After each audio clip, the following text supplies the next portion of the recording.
Today I'm going to be talking about osteoporosis with Halle Welch, who is a certified nurse practitioner specializing in women's health. Halle, what can you tell me, just a quick overview about what osteoporosis is and why we as women really need to be concerned about it? Osteoporosis is a silent disease.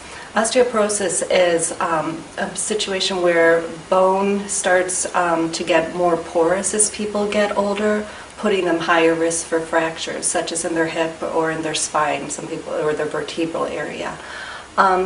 What we found with osteoporosis and why it's such a significant health problem for women, it also can affect men too, but women tend to have a higher risk with osteoporosis as they get older earlier than men due to menopause and the aging process. As women lose estrogen in their body, we start to, which it helps protect our bones. And so what we want to do for women is try to do everything we can to help prevent osteoporosis. What is so dangerous about osteoporosis?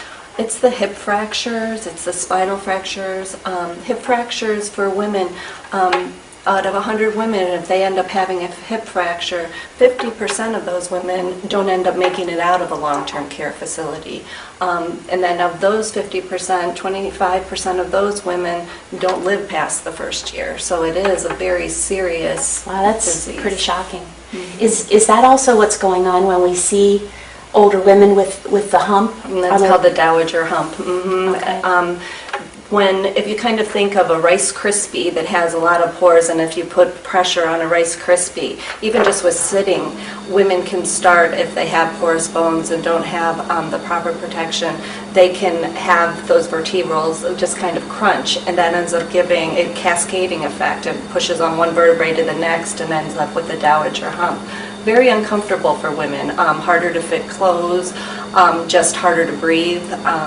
The lung capacity changes when you're hunched over like that. So what would be some symptoms, that a woman would say, oh, I need to get to my doctor and have this checked? That's the hardest part with osteoporosis. Like I said earlier, it's a silent disease.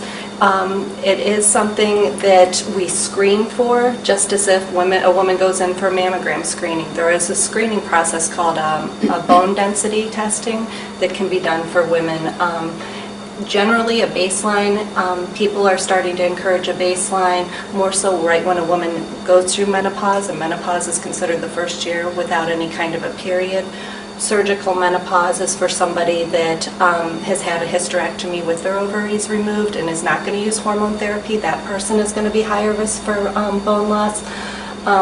But it would be a situation to get a baseline, to get an idea where somebody's bones are at the initiation of menopause, so that we have a comparison as the person gets older. I mean, it sounds like a pretty serious thing. What can be done if somebody gets a diagnosis of osteoporosis? Osteoporosis is something that we can help prevent for women and for men. Getting appropriate amounts of calcium, which is recommended, 1,200 milligrams of calcium a day, 12 to 1,500, and separate that, 600 with meals, 600 later in the day. Mm-hmm. Also, vitamin D is very important for the absorption of the calcium, and women now are supposed to be getting about 1,000 international units of vitamin D a day. And I hear a lot about weight-bearing exercise. Could you talk about the importance of that as it relates to osteoporosis? Mm-hmm. Weight-bearing exercise is very important. Weight-bearing exercise includes light weights, walking, aerobic activity, running, tennis. Anything that's putting some pressure on your bones is going to be helpful for. So that would not include bicycling or swimming, right? Bicycling is great for your heart, and swimming is great for your heart. So we don't want to, leading cause of death is heart disease. But when you're looking at really the bang for your buck with the exercise, you're going to want to be sure that it's weight-bearing, and probably 3 to 4 times a week would be great for the weight-bearing exercise. Also, preventative things that are just very important that we kind of take for granted and make us all feel like we're just getting old or aging too quickly, but so important to hold on to handrails, and so important to wear non-skid socks in regards, or if there's a throw rug that you're tripping over every day at the house, just important to move those things so you're not at that higher risk for an accidental fall. Well, Hallie, I think that gave us some great information, and I really appreciate you taking time to talk with us today. No, Thanks. you're very welcome.